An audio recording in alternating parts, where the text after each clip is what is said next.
I hate githeri. My childhood is one that many of you would perceive as privilege. I grew up in the lush neighborhoods of Kilimani. My dad, in aura, was the alpha male, both financially and in his masculinity. I remember his friends. They were all so loud. They had so many parties. Every other weekend, it was nyama choma and beer. There were always people coming to our house every other morning for handouts.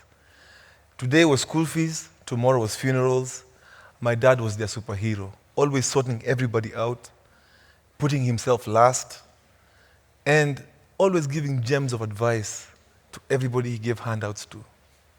My mother, my mother was as beautiful as Bougainvillea in the 90s. You remember how beautiful it was? My mom was the glue that held our home together. I just remember her smile. I remember her dresses. I remember the beautiful home we had. The smell of pancakes, the smell of sausages, cartoons in the morning. It was what many would consider privilege. My sister and I were enrolled in a very competitive boarding school, both in price.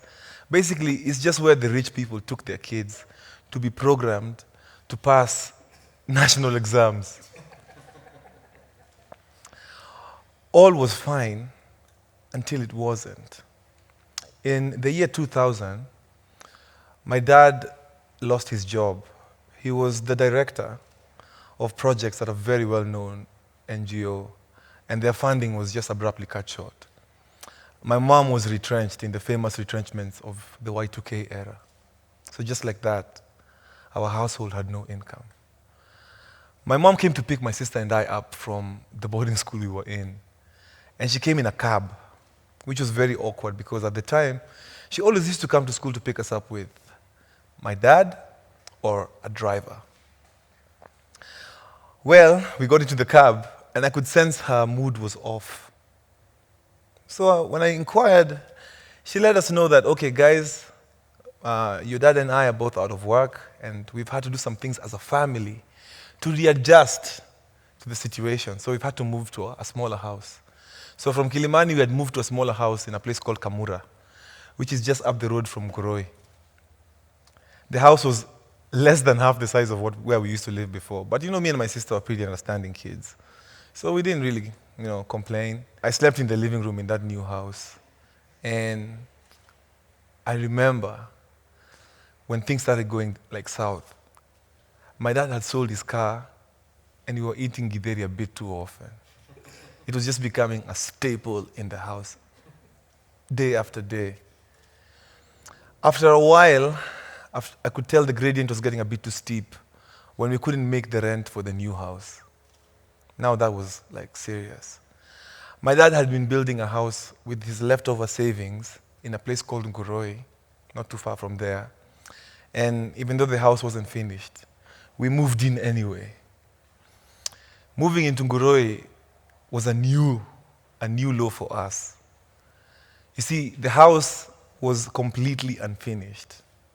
I'm talking no ceiling, the walls were not painted, the floors were not done, the basic plumbing in the house was not done either.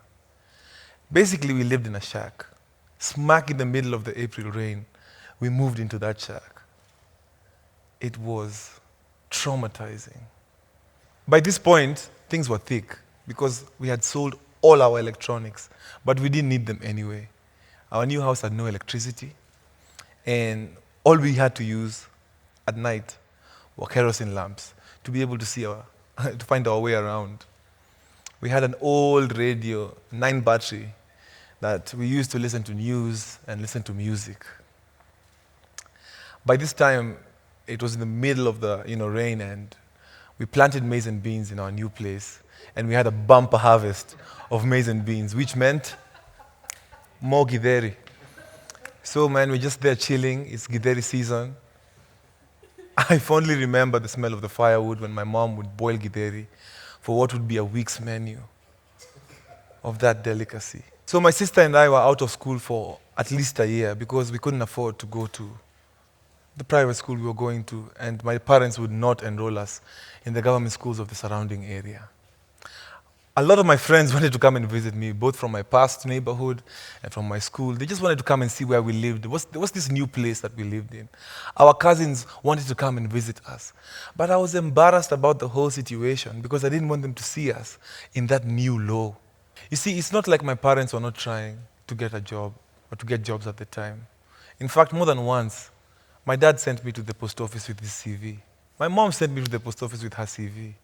I remember them writing them and compiling them in the house, and all the hope they put behind every stamp. All responses and replies came with, "We regret." And every time I opened a letter, and every time they opened a letter and saw the "we regret," it just crushed them a little bit, you know? At some point, they stopped trying. They stopped sending me to the post office anymore. Like, do you know how it feels to see your parents just give up? It was like the end. The icing on the cake to this whole thing was, I think in the year 2000, within a span of 6 months, my mom lost both her parents. She was broken. Like, we used to pray every evening as a family for God to get us out of that situation.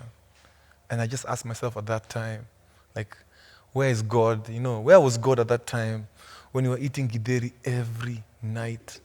You know, when my grandparents died 6 months apart, when my parents were applying for these jobs and getting, "we regret to inform you," as all the responses, when me and my sister were out of school for an entire year. Things were so bad at the time. I literally watched my father slip away and give up. My mom held the fort, while my dad sat on the veranda the whole day, reading the Bible and talking to himself, wallowing in depression. I was angry. Here's why I was angry. Where were my dad's friends? Where were all the guys he used to drink with and who used to buy him booze and who he used to buy booze? Where were all the relatives who used to come to our house in simpler times, in rosier times? It was humiliating. My sister and I were the poster children of being kicked out of school for not paying fees. We had debt all over the neighborhood. We owed Mwangi's shop money. We owed this other shop money. We couldn't borrow anything from any shop anymore. That was rock bottom. After an entire year of being out of school, I was finally enrolled in a local primary school where I sat for my KCP exams. I did exceptionally well, given the conditions. I was called to a school called Upper Hill. And in Upper Hill, that's where I met Savara and Chimano, my Sauti Soul brothers. We started singing when we were 15 years old. I remember that's where I discovered my musical talent. When I opened my mouth to sing, I forgot that my house didn't have electricity. Singing in Sauti Soul took me physically and mentally into a space where I was really good at what I did, and it didn't matter what I had at home or what I was going through in my household. All those years of listening to radio and singing along to our 9-battery radio started to pay off. And to date, the bond I have with my Sauti Soul brothers is unbreakable. They continue to take me back to the redemption that I got at the time, to the redemption music gave me at the time. And as I face different trials and tribulations in my life, as I'm adulting and getting older, music still is my escape. Sauti Soul represents my escape. Sauti Soul represents the place I go when I don't want to deal with the world and what the world is throwing at me. Chimano, Savara, and Polycarp are smack at the center of this escape. My family's experience has done everything to mold me into the man I am today. It scarred me for life. It changed my relationship with money. You see, now, anything I get, I understand the need of delayed gratification. I save. Sometimes I give and I ask myself, or rather I'm reminded of my father giving and how when he needed, nobody came to give him. And I asked myself, am I ever going to be in that point where I need and nobody's giving me, yet I've given so much, even emotionally? It changed how I am in terms of how I spend. You're never going to hear a story of Bien popping bottles in a club on his own tab. That changed me completely. It changed how I am as a husband. I can't imagine Chiki looking at me, going through what my dad was going through at the time. I ran away from that every day. My discipline is to wake up in the morning and make sure Chiki will never have to see me through the lens of my mother's eyes. It changed my relationship with people. Are you here with me right now because I'm having it good? Are you going to be there when the storm comes? Are my friends really my friends? Or are they just a bunch of guys who are here for, the fun times? That whole situation made me build discipline in my craft to make sure that I wake up in the morning and I work so hard that I never have to go back there again. But even when you think you're working so hard to run away from that, COVID-19 just comes and reminds you you're not too far from going back to Ngoroi again, to a dark place. You're not too far from using a kerosene lamp in your house again. Bien, you need to wake up and continue running. It's a luta continue in my life. That whole situation has molded me into the man I am today. You see, my mother's name is Grace. And the fall from grace was such a disgrace for my family.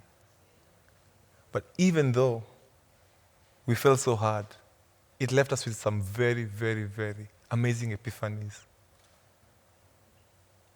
The first, imagine in a very long time,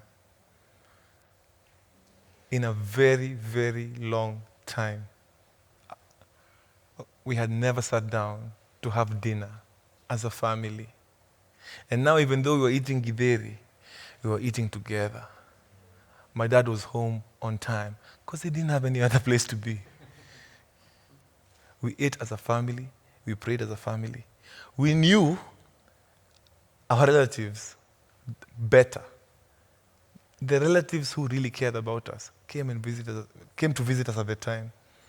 Came with handouts, came and held us down, came with encouragement. It's not always about someone giving you, something material, but they came with encouragement. They came with hope. We made new friends in our new neighborhood. I made new friends who knew me for the shack and who didn't care that Bien came from the shack. They just liked me and thought I was a really cool kid. That whole situation made me look at my mother different. You see, when I look at my mom, I understand the real meaning of in sickness and in health, for rich or for poor. Through all of that, she always reminded me, Alusa, brighter days are yet to come. Thank you.